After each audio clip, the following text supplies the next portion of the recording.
Ayan, sa Big Eye, mga Big Eye yan. Big Eye.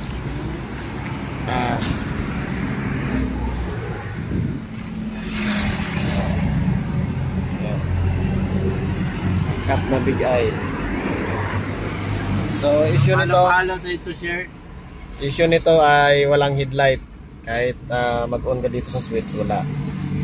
So minsan ito nasisira rin, minsan pwede pa. So i-cleaningan nyo lang yan sa loob, o diba. So ngayon ang pag-trace nito, yan yung sakit nya. So kaya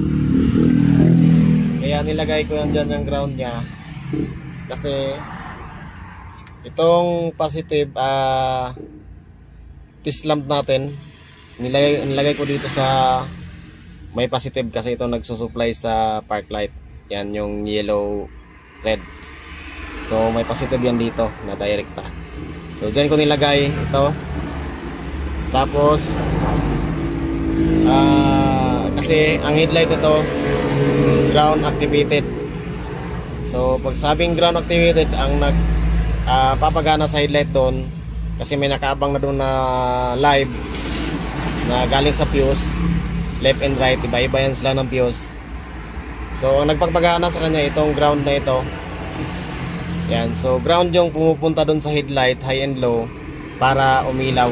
So ngayon nung tinistiran ko, nilagay ko sa positive yung test lamp, tsaka nilagay ko dito yung dulo. Yan, walang lumalabas na negative, so kaya hindi umiilaw yung headlight nya. So ginawa ko, nilagay ko dito yung pinutol ko yung kanyang negative na supply, nilagay natin dito. So ayan, gumana na. Okay na sir, gana na sir, no? Kita niyo mo.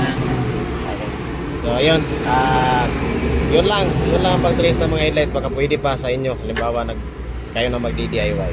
So yun lang, salamat.